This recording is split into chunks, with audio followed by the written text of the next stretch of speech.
आणि आता बातमी बच्चू कडूंच्या आंदोलनाची। बच्चू कडूंनी सरकारला अल्टिमेटम दिलाय। दुपारी 12 नंतर रेल्वे जाम करणार असल्याचाही इशारा त्यांनी दिलाय। कडूंनी विराट ट्रॅक्टर मोर्चा काढत ते नागपुरात दाखल झाले, तर 4 महामार्ग यामुळे जाम झालेत। नागपूर जबलपूर महामार्गावर जानता चौकात हे ठिय्या आंदोलन सध्या सुरू आहे। शेतकरी कर्जमाफीसाठी बच्चू कडूंनी एल्गार पुकारलाय। ही 5 दृश्य आपण या आंदोलनासंदर्भातली पाहतोय। नागपूर वर्धा महामार्गावर बॅरिकेडिंग पोलिसांकडून करण्यात आलेलं आहे। दुसरीकडे पोलिसांचा कडक बंदोबस्त संपूर्ण परिसरामध्ये आहे। कुठल्याही प्रकारची अनुचित घटना घडू नये यासाठी प्रशासन सतर्क आहे। या आंदोलनासंदर्भातले अधिकचे अपडेट्स जाणून घेऊयात आमचे प्रतिनिधी गजानन उमाटे यांच्याकडून। गजानन, काय सांगाल, काय अधिकचे अपडेट्स या आंदोलनासंदर्भात? त्यांचा फोन नाही लागत आहे म्हणून म्हणत आहे की चला थोडेसे नक्कीच आपण हे दृश्य बघू शकतो। एक्सक्लुझिव्ह दृश्य आहे। सरकारचे प्रतिनिधी म्हणून वरिष्ठ पोलीस अधिकारी या ठिकाणी डीसीपी सातव सर बच्चू कडू यांच्याशी चर्चा करतायत। आपण हे दृश्य या ठिकाणी बघू शकतो। सगळ्यात महत्त्वाचं म्हणजे ही आंदोलनाची कोंडी फोडणं महत्त्वाचं आहे। त्यासाठीच वरिष्ठ पोलीस अधिकारी या ठिकाणी पोहोचलेले आहे आणि सरकारशी बोलणं करून देण्याचा प्रयत्न जो आहे तो या ठिकाणी होतोय। आपण ही एक्सक्लुझिव्ह माहिती आंदोलनातली, कारण की सरकारकडून हालचाली ज्या आहेत त्या आता सुरू झालेल्या आहे। आपण हे दृश्य या ठिकाणी बघू शकतो। पोलीस वरिष्ठ पोलीस अधिकारी DCP Satav sir, ACP Narendra Hiware sir आणि बच्चू कडू जे आहे ते या ठिकाणी आलेले आहे। आपण बघू शकतो आता सरकारतर्फे चर्चा करण्याचे प्रयत्न जे आहे ते केले जात आहे। त्या हालचाली ज्या आहे त्या सुरू झालेल्या आहे। आपण हे दृश्य या ठिकाणी बघू शकतो। हे बघा,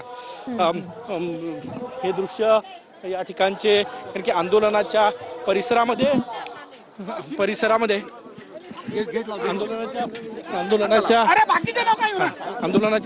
बघा बच्चू कडू या ठिकाणी आहेत। मोबाईलवर सरकारच्या प्रतिनिधीची चर्चा जी आहे ती तुम्ही हे बघा,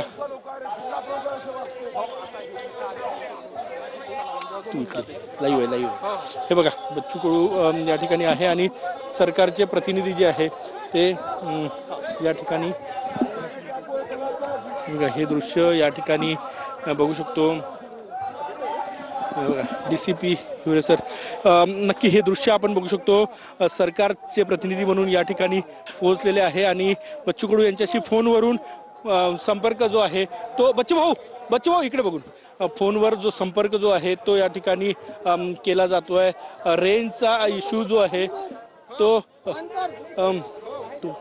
रेंजचा इश्यू जो आहे तो या ठिकाणी आहे आणि त्यामुळे जे प्रयत्न जे आहे ते या ठिकाणी मला बंद आहे फोन। रेंज मध्ये इतर रेंज हँग आहे ना, सगळे गर्दी एकत्र झाली ना जाम।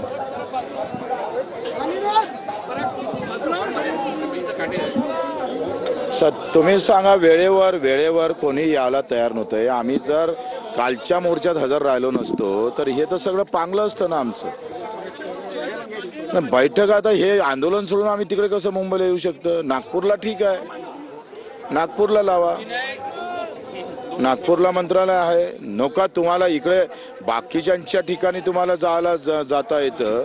जातीवादी मोर्चामध्ये, इतर मोर्चामध्ये जाता येतं। शेतकऱ्याच्या मोर्चात यायला काय झालंय? नाही, तुम्ही एक सांगा, बावनकुळे साहेब एक सांगा, कालचा मोर्चा लाखो लोक इकडे होते। आम्ही शेतकऱ्या सोडून जर इकडे आलो असतो तर आमच्या प्रति संदेश काय राहिला असता? काय म्हटलं असतं तुम्हाला? तुम्ही संघटनेत राहिलेले लोक आहे, तुम्ही सांगा, मोर्चेकरी प्रमुखच जर बैठकीला गेले असते, संदेश काय गेला असता महाराष्ट्रात?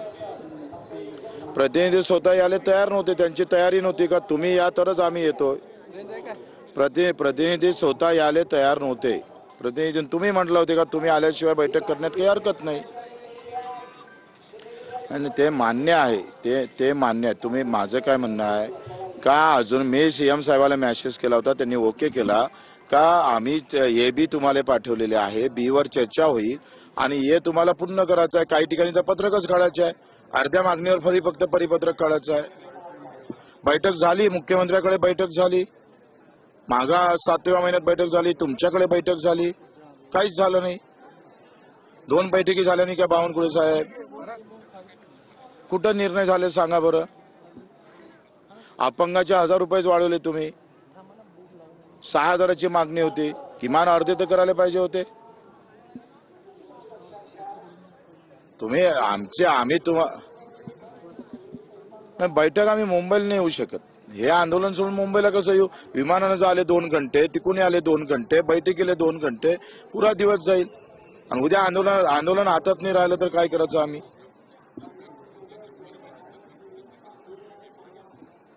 नाही, बैठक तर घ्यायला आम्ही तयारच आहे ना. आमची तयारीच आहे बैठक घ्यायची. पण इथं घ्या.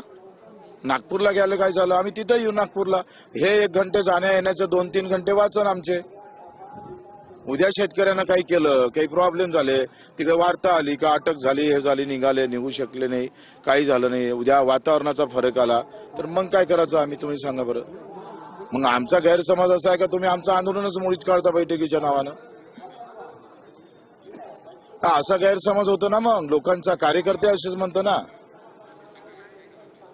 नाही, माझं तुम्ही सांगा. आम्ही सगळे 4-5 जण आंदोलन सोडून आल्यापेक्षा तुम्ही नागपूरला या ना. इथं आपण बैठक ठेवू. इथं मंत्रालय आहे. आणि आपण तर विदर्भाचे प्रेमी आहोत. विदर्भात निर्णय झाला तर काय बघितलंय? आम्ही तुम्हाला दिलाय त्याच्यातले कोणते निर्णय तुम्ही घेताय ते सांगा. मग आता आम्ही रेल्वे रोखोवर जाणार आहोत का थांबू का जाऊ? तुम्ही सांगा.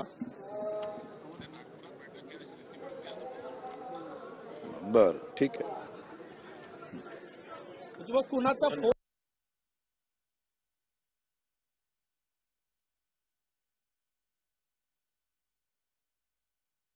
आहे बावनकुळेंशी बैठक